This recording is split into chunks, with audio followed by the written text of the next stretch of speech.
بالخير ومساكم الله بالخير، كل على حسب توقيت مشاهدة للفيديو. يا هلا والله ومسهلا بالجميع.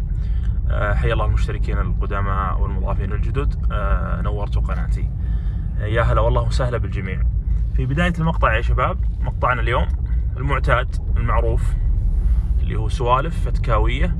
هذا اعتقد الجزء الخامس، نزلت اجزاء كثيرة وتناولنا فيها طبعا اشياء كثير عن الفتك يعني، واكثرها اجابة على تعليقات المتابعين سواء في السناب او في البوست اللي دائما مثلا انشره في اليوتيوب. فحياكم الله جميعا. قلت للشباب قبل فترة بنزل لكم بوست في اليوتيوب، اعطوني تعليقات او علقوا تحت الصورة وبنشوف الاسئلة اللي ما ذكرناها قبل في المقاطع السابقة من سوالف فتكاوية. فهذا مقطعنا الجديد، معنا مجموعة تعليقات إن شاء الله تعالى بنجاوب عليها. أتمنى الفائدة والمتعة للجميع.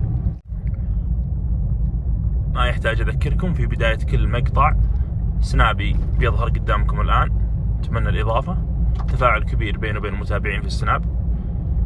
وأيضا حسابي في التيك توك مقاطع كثيرة نزلتها، سواء تجارب، أشياء كثيرة مفيدة ممتعة للجميع. قبل بس ما نتكلم عن تعليقات المتابعين، نروح نحبي بنزين مالحين. أول شيء شوفت عينكم بنزين خالص، عبيه ونسولف عليكم إن شاء الله تعالى.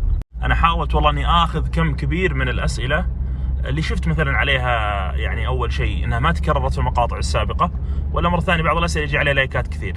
فحياكم الله جميعا. أول سؤال جانا أو تعليق، واحد يقول تكلم عن تجهيز الرحلات الطويلة، يعني الرحلات الطويلة وش تحتاج من التجهيزات، وذكر وحدد قال مثلا أبها في الصيف أو مثلا الشمال مثلا في الشتاء. بالنسبة لتجهيز الرحلات هذه ترجع لذائقة كل شخص، شخص عن شخص يفرق. يعني في أشياء مجمع عليها مثلا من صيانة السيارة، من التعليق اللي يجي على السيارة وأشياء كثيرة، وفي أشياء تكون لا كل شخص يعني يختلف عن الشخص الآخر، وعلى حسب رحلتك هذه بتكون رحلة مثلا خل مثلا فرضا ربع خالي مثلا، انك تحتاج كمية بنزين مثلا زيادة، ولا رحلات مثلا بسيطة محطات متوفرة عندك. فبالنسبة لتجهيز الرحلات انا اشوف انها يعني ما تقدر تحكم الناس على رأي معين او شيء معين. فما اتوقع ان الموضوع يعني يحتاج اني احدد اشياء معينة فيه، فكل شخص يعني يقدر يجهز بالشيء اللي هو يحتاجه. هذا بالنسبة للتعليق الأول. التعليق الثاني يقول تكلم عن ترهيم ماكينة الديزل على الفتك. أنا أشوف من أفشل القرارات أن الواحد إذا كان مع فتك ماكينة 4008 ماكينة أسطورية، أن يروح يبدلها مثلا ماكينة ديزل 2008 ويجلس ويخسر تقريبا حدود 30,000 أو 28,000 على التجليس. وخصوصا احنا الآن في الوقت الحاضر الديزل عندنا بادي يرتفع وكل سنة له مراجعة سنوية. فما أعتقد صراحة أن أنا أعتبرها خسارة صراحة، خسارة كبيرة صراحة أنك تفك ماكينة فتك 4008 تحط مكانها ماكينة ديزل. العزم راح يختلف معك كثير. الديزل ايضا له مشاكل من ناحية الصيانات فيه اكثر من البنزين. والامر الثالث ان احنا نعتبر في الحلقة الاخيرة في موضوع الديزل. فانا اشوف ان لو الكلام هذا قبل 3 سنوات 4 سنوات ممكن الواحد يستفيد، لكن حاليا كل سنة له مراجعة ولا ارتفاع ولا ايد ابدا انك تركب تبدل ماكينة الفتك 4008 او ايضا ماكينة ال 4005 تركب عليه مثلا ماكينة ديزل. كذلك ال 4200 ممكن يعني ممكن انك تغامر تحط ماكينة ديزل، لكن بالنسبة ل 4005 و 4008 ما انصحك ابدا. التعليق اللي بعده واحد يتكلم عن يقول بالنسبة لدبة التلوث هل تنصح بفكها دبات التلوث؟ طبعا انت دايركت على طول اذا ركبت هدرز راح يفكون لك دبة التلوث مباشرة. طبعا هو الافضل وجودها، هذا ما في شك طبعا، لانها مسألة ريحة البنزين لما تركب هدرز على الموتر وتجي تصير واقف جنب الموتر بتشم ريح بنزين زايد، بحكم ما عاد فيه دبات تلوث. دبات التلوث تمسك شوي من الكربون، وفي نفس الوقت لها مشاكل مع الزمن، تتسدد، تسوي حرارة للسيارة مستقبلا، مثلا ضعف العزم. فاللي بركب هدرز دايركت اصلا بفكها، وهذا شيء طبعا طبيعي في تركيب الهدرز. بعضهم يركب هدرز مثلا ويركب دبة تلوث ما ادري كيف يسوي بها، يرهمها، فما يستفيد من الهدرز في اللحظة هذه. من التعليقات اللي جات يقول مثلا وش سلبيات الترس الخامس؟ الترس الخامس من اكثر الاسئله اللي تجيني صراحه في السناب موضوع الفتك. انا بالنسبه لي في موضوع الترس الخامس يعني بالنسبه للربع وبالنسبه للشاص ما راح تحتاج له اصلا، لان الكورونا مختلفه، فما جاي اقل حشره شوي اكثر من يركب الترس الخامس اللي هم الصوالين الجير العادي للفتك، بحكم انها تجي كورونا الثمانيه تكون حاشره الار بي ام، فيحاول انه ينزل من الار بي ام شوي، فيخير بين تركيب مثلا ترس خامس استرالي او مثلا حق 4200 او حق باص، فيختلف في مساله تنزيل يعني الار بي ام. فمثلا حق ال 4200 اعتقد ينزل يمكن 500 دوره او فيها، وحق مثلا الاسترالي ينزل اكثر. لكن بشكل عام انا ما ايد ابدا انك تركب على الفتك ترس خامس ابدا، الا اذا كان الموتر مثلا عليه تعديل جامد، يعني بحيث انه يشيل عمره الموتر، عليه شواحن مثل تيربو او سوبر شارجر وغيرها. في اللحظه هذه انا اقول لك عاد ركب ترس خامس، وما في غيره. والله بالنسبه لي انا رايي الشخصي، ممكن تختلفون معي وتتفقون، اني ما تحتاج صراحه انك تركب ترس خامس. الفتك حبه مثل ما هو، يعني موتر يصرف بنزين، راعي حنا في الخطوط خاصه الصوالين. من الاسئله اللي جت سؤال ثاني يقول افضل وقفه وكفرات في البر وقت الشتاء. طبعا هذه بالنسبه ترجع لكل شخص، نفس ما قلنا تو في السؤال الاول حق تجهيزات البر، كل شخص عن شخص يفرق على حسب حمولتك اللي معك، وش عزبتك اللي معك، كم مثلا سعه تانك المويه اللي بتشيله معك، اغراضك، فبناء عليها تقيس موضوع الوقفه المناسبه. لكن قاعده دائما نقولها، اللي دائما تخلي بين قدام ووراء حول سنتي ونص تقريبا سنتيين. فورا مثلا اذا حطيت 5 تحط مثلا قدام مثلا 2.5 3.5 مثلا، فبحيث ان الوقفه تكون متناسقه مرتبه.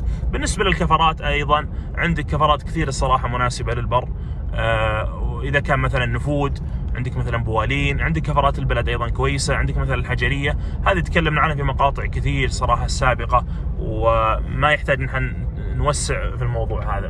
من الاسئله اللي جات يقول وش الاشياء اللي اعدلها على الفتك؟ ابي ازيد عزم الموتر بدون ضرر على المدى البعيد، وهذا من اهم الاسئله. نزلت عن طبعا تقرير في التيك توك، لكن لا مانع ان نذكر ابرز الامور واهمها في اليوتيوب بحكم انه دايم. فالتعديل انا اشوفه للفتك المناسب هو تعديل الهوائيات. تعديل الهوائيات من فلتر، هدرز، دبه، مثلا كلتش، لو سويت مثلا بورتنج للثلاجه مثلا، يعني شغل هوائيات. شغل الهوائيات دائما ما في ضرر، لا تجي مثلا موضوع الكمبيوتر ولا تفتح مثلا القاطع، كل هذه مضره على السياره في المدى البعيد. البرمجه والله ان البرمجه شر لا بد من صراحه.